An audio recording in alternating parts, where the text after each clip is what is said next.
Hello students, as you know in earlier classes we were discussing about different methods of collection of sample.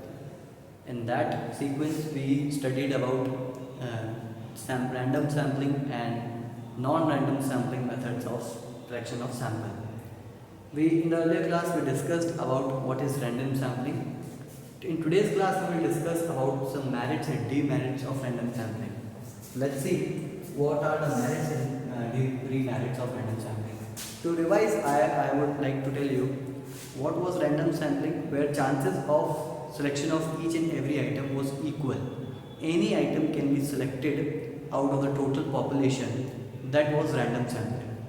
So here are some merits and demerits of that method. First merit is no personal bias, as this method is unintentional, non-purposive. कोई purpose नहीं है, कोई intention नहीं है किसी को select करने का, इसलिए यहाँ पे इन्वेस्टिगेटर का पर्सनल बायस इन्वॉल्व होने का चांस नहीं है, तो ये एक इसका मेरिट बन जाता है। सेकंड है each and every item can be selected, हर किसी को सेलेक्ट होने का चांस मिलेगा, इक्वल प्रपोर्शन है, इक्वल चांसेस हैं सबके सेलेक्ट होने के, तो कोई सा भी आइटम सेलेक्ट होने में आ सकता है। ठीक है, तो ये एक अच्छी बात है।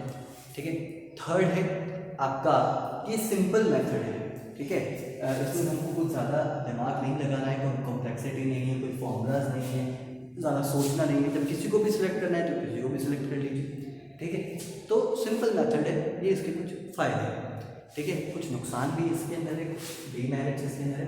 Does not give weightage to important items, कुछ इम्पॉर्टेंट आइटम्स को ये स्पेशल वेटेज, स्पेशल कंसिडर नहीं करता है। सर ऐसा क्यों या ऐसा कैसे? देखिए फॉर एग्जांपल मान लीजिए कि हमारी बॉडी है, हमारी बॉडी में सर्वाइवल के लिए सब चीज़ों की ज़रूरत है, सब इम्पॉर्टेंट है, but everything is not equally important. जैसा कि आपको पता है हमारी बॉडी में सबसे ज़्यादा जो वेटेज है वो वाटर का है, तो हमारी बॉडी के लिए सबसे ज़्यादा इम्पॉर्टेंट अगर कुछ है तो वो वाटर है। तो मैं ऐसा नहीं कह सकता कि सारी चीज़ें इक्वली इम्पॉर्टेंट है, नहीं, कुछ चीज़ें ज़्यादा इम्पॉर्टेंट।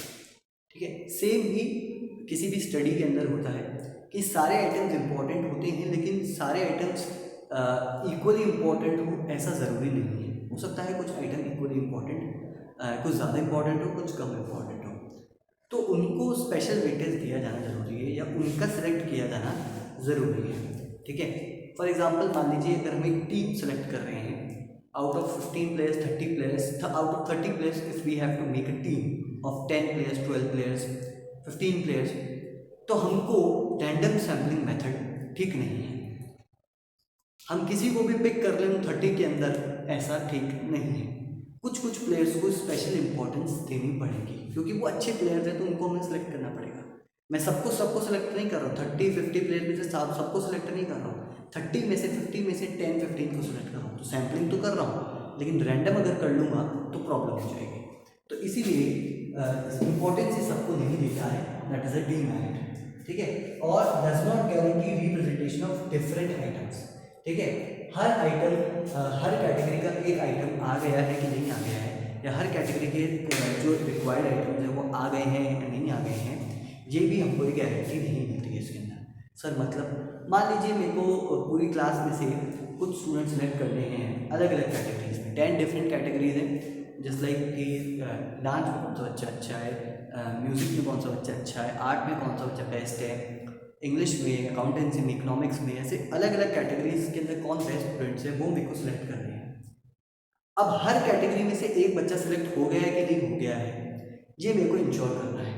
लेकिन अगर मैं रैंडम सैम्पलिंग करूँगा कि तुम भी आ जाओ, तुम भी आ जाओ, तुम भी आ जाओ, कोई से भी 10 स्टूडेंट्स मैंने सेलेक्ट कर लिए, तो ये मैं गारंटी नहीं दे सकता कि हर कैटेगरी का एक स्टूडेंट आया है या नहीं आया है, क्योंकि मैंने रैंडम सैम्पलिंग की है, मैंने स्पेशल फोकस या स्पेशल ध्यान तो किसी पे दिया ही नहीं, किसी को भी पिक कर लिया, बस 10 स्टूडेंट्स पिक किए मैंने। तो ये इसका डीमेरिट बन सकता है कि हर कैटेगरी का रिप्रेजेंटेशन आपने किया है या नहीं किया है, वो एक इसके अंदर प्रॉब्लम हो सकती है। तो that is the demerit of random sampling. चलिए आइए आगे देखते हैं नॉन रैंडम सैम्पलिंग। ये हो गया हमारा रैंडम सैम्पलिंग। अब आते हैं नॉन रैंडम सैम्पलिंग पे। रैंडम हमारे दो पार्ट थे, ठीक है, जिसमें हमने देखा था लॉटरी मेथड और टेबल मेथड जो हमने देखी थी, उसके मेरिट्स डीमेरिट्स आज अपन ने कर लिए। अब आ रहा है अपना नॉन रैंडम सैम्पलिंग, ठीक है, जहाँ पे सभी के सिलेक्ट किए जाएंगे, सैंपल तो लेंगे यानी कि पूरे यूनिवर्स में से कुछ आइटम्स तो सिलेक्ट करेंगे, लेकिन सभी के सिलेक्ट किए जाने के चांसेस बिल्कुल नहीं है, ठीक है। उस तरह के मेथड को हम बोलेंगे नॉन रैंडम सैम्पलिंग। और उसी के अंदर पहला आ रहा है हमारा 5 मेथड है इसके अंदर, हम पहला आज करेंगे दैट इज पर्पसिव और डेलिब्रेट सैम्पलिंग, जहाँ पे हम पर्पसली डेलिब्रेटली इंटेंशनली किसी को सिलेक्ट कर रहे हैं कि हाँ हम आपको सिलेक्ट करना चाहते हैं, आइए, ऐसा हम कर रहे हैं, ठीक है। जैसा कि मैंने अभी एग्जांपल लिया था टीम सेलेक्ट करने का, हम टीम सेलेक्ट करने के अंदर 30 में से 15 या 12 जो भी हम प्लेयर सेलेक्ट कर रहे हैं, वहाँ पे हम पर्पसली इंटेंशनली सेलेक्ट कर रहे हैं कि हाँ आपको लिया जाएगा, आपको नहीं लिया जाएगा, ऐसा हम इंटेंशनली कर रहे हैं। तो गलत नहीं कर रहे हैं, वहाँ पे बिल्कुल भी गलत नहीं है। तो ऐसा नहीं है कि पर्पसली सैम्पलिंग या डेलिब्रेट सैम्पलिंग जो है वो हमारा गलत है, ऐसा बिल्कुल भी नहीं है।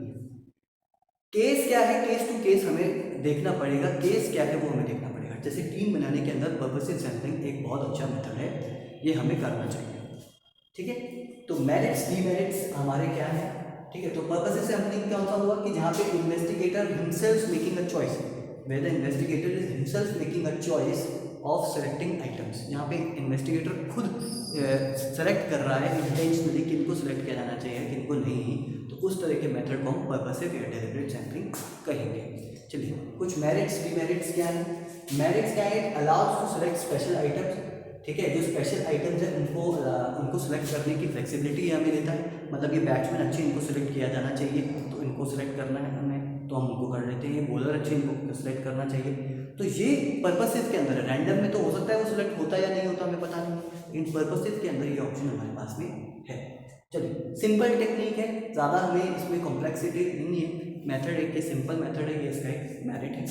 बी मेरिट्स इसके क्या है, पर्सनल बायस इनके इसके अंदर इन्वॉल्व रहता है। अब देखिए इन्वेस्टिगेटर खुद चॉइस यहाँ पे बना रहा है कि वो किसको सेलेक्ट करे या ना करे, वो खुद चूज कर रहा है।